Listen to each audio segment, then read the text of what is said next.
Hi, so we are back with another phone, and this phone, it took me a bit of a time to find it in the place around me. And because why I try to find it around me, because it's much cheaper than if you go to eBay or Amazon. They will ask you a lot of price, and then of course what they will do is you need to pay for the delivery fee. So basically I wanted to avoid that, and because of that it took me a bit of time to find this phone. And why is that? Is because I suspect many of the people likes iPhone, but they don't want to go for the SE version. The SE version is bad because the battery capacity is too low, too less. And then of course the other thing what SE has is that they are too small, basically. And except that this phone basically comes with the dimension of around Pixel 5, Google Pixel 5, so which is very good dimension. I would say the ideal dimension which I like. Of course, when I was trying to find the phone, then there were two options. Either I would go with the Pixel 5, either I would go with this iPhone. Of course, this iPhone was difficult to find, and if I ever found it, it was with a bad battery, so less than 70% or less than 75%. I would go for more than 85% at least, but I couldn't find the phone in more than 85%, so I went with the Pixel. But still, I am going to review this phone because it's a budget friendly phone. It's not too expensive, it's not too big, the battery capacity is good, it comes with the latest version of iOS. That's another thing. So what this phone is basically, it's iPhone and XS. So this is the variant of 64 GB. And if you look at this phone capacity is 64 GB. It comes with a 4 GB RAM. That is a very good thing because iPhone with a 4 GB RAM is too good. The SE, I believe SE2, which came in 2020, comes with 4 GB, and that does feel pretty fast. So what this gives is this can give in 1080p at video at 30 or 60 FPS, and it does include a maximum of 512 GB of capacity. That's too good of, I would say.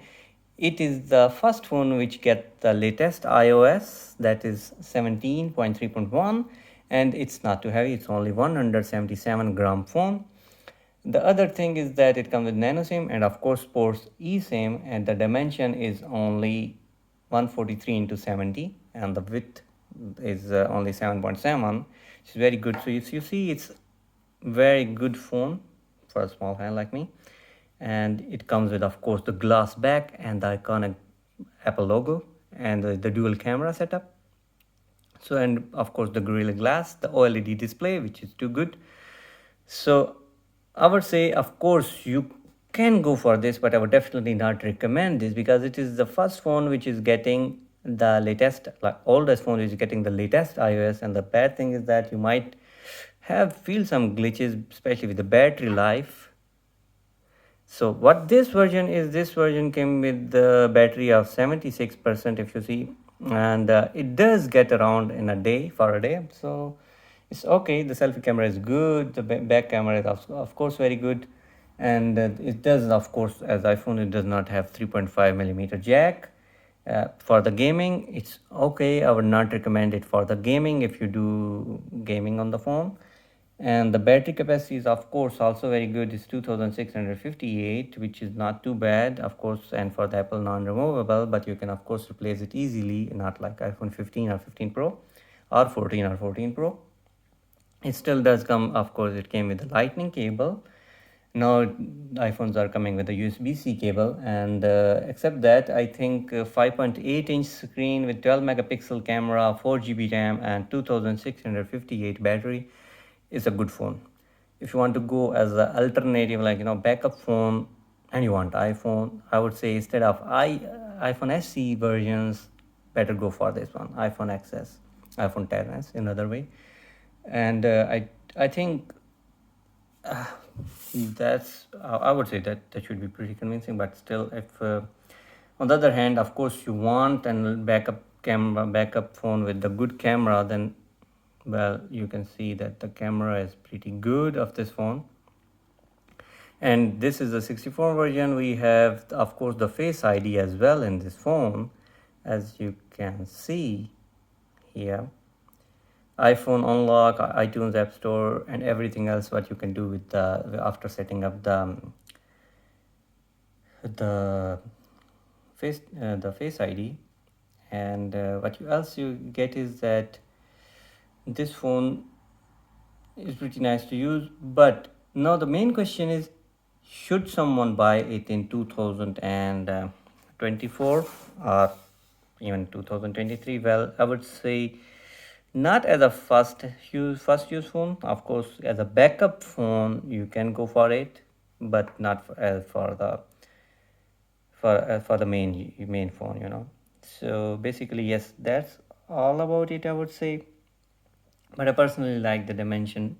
That was the first thing which I wanted. The second was the RAM, and the third, it does all the jobs. It get the latest iOS, so basically it's going to be supported for a bit. It will get the bug fixes for some time at least.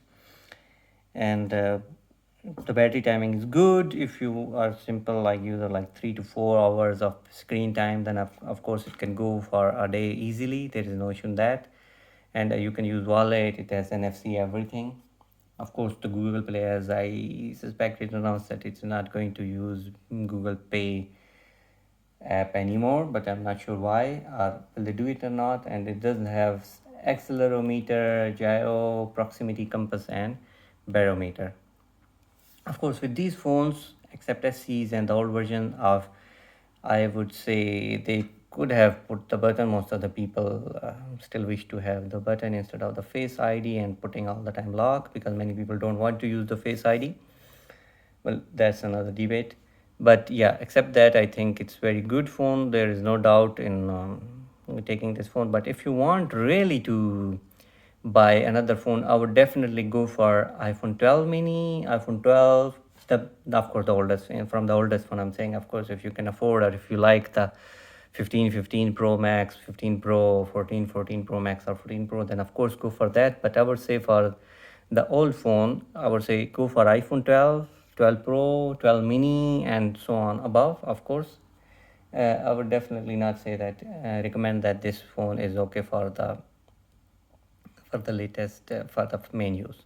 So if you have any questions about this phone or any other phone, please let me know. And of course, I will put a link at the end of the video to another phone. If you want to look at iPhone 12, 12 mini, or 13, and so on, you can have a look at the video to see which one of you like it. And of course, please share, like, and subscribe the channel.